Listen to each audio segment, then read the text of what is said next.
when you look at the genius of evil, the covert, sinful genius of evil, you can start from within. A lot of people can't see what's within and what's battling against their mind and making them, causing them and encouraging them and influencing them to, tempting them to make wrong decisions, harmful decisions, putting people into positions where they're locked into addictions and they can't find their way out. Add to that the supernatural influences of the demonic, demons and things like this, which people can't see and again don't think are real. The genius behind evil, the subtle way in which it infiltrates the minds and the thinking of humanity, people, individuals, collective communities, organizations, institutions, etc. And then of course that's just the inherent aspects of evil, our own personal sinful nature, and then the spiritual realm. Add to that the things around us that encourage us to try and do evil, drinking, smoking, peer pressures, advertisements, social media, which all contribute and try and institute wrong thinking and wrong behaviors to bring us to our demise quicker. Add these things and what you have really are challenges that are going to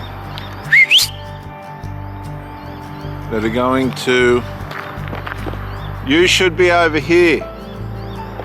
He's getting into mischief. You should be over here, mate. Come on.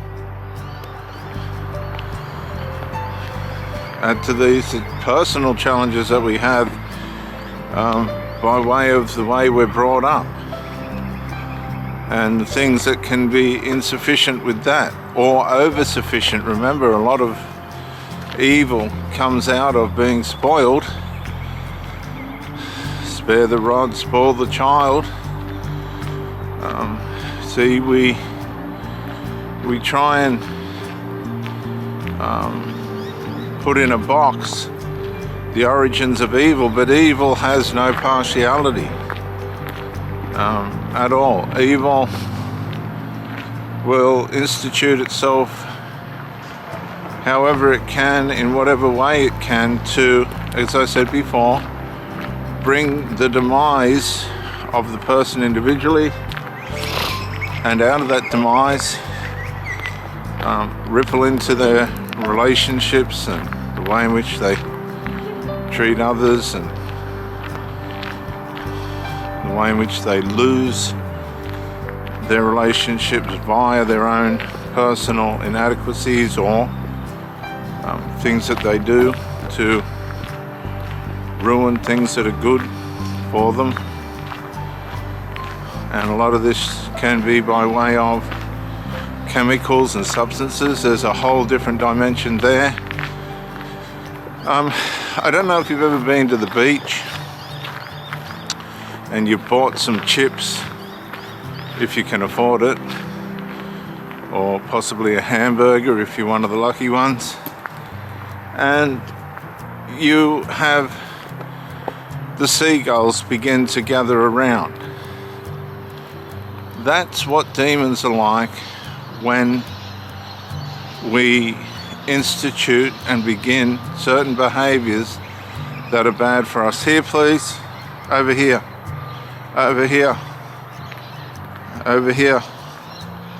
Good boy. Come on. Over here. That's the boy. Good boy. And you throw the chip into the air and all the seagulls scamper to get that chip. That's what demons are like when people do things that are harmful to them and work against them. So you've got your personal evil, sinful nature, which is going to encourage you and influence you and entice you to be self-destructive, self-trashing, be it by way of sex. There's a lot of sex addicts out there, but a lot of the sex now is individualized by the shame practices of masturbation. So they exclude any responsibility or accountability to another person. They'll masturbate and bring shame and guilt at levels that you can only imagine. And then you've got the self-trashers that have casual sex, which has all its consequences of disease and mental health breakdowns and things, because we're designed to honor and respect the person that we have intimacy with. And that's not by way of come and go, because the void that leaves inseminizes trauma, because we're not designed to be abandoned after intimacy.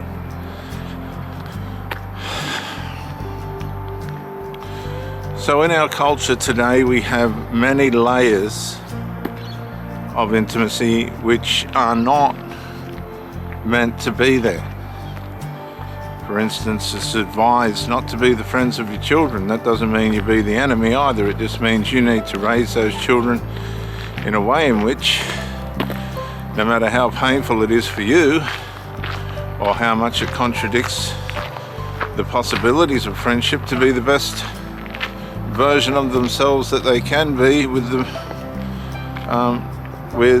the highest amount of wisdom that you can infuse into that person, which with the time that you have in raising these children. Because what you infuse in the young will be generational. It will repeat to certain levels. It will repeat.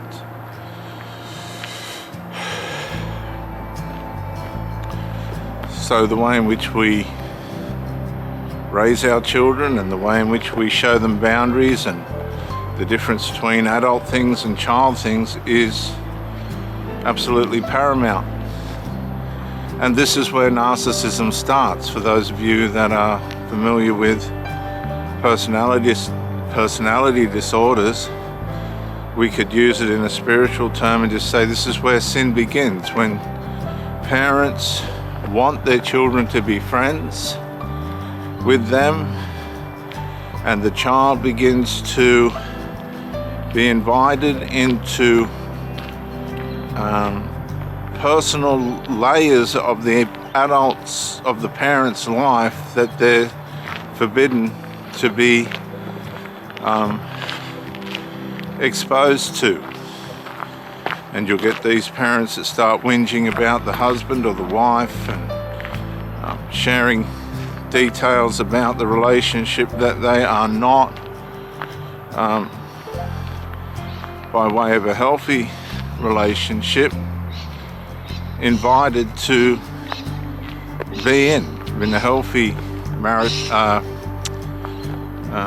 maternal parent-child relationship. They're not invited, or shouldn't be invited, to partake in those privacies. And this causes a lack of individuation.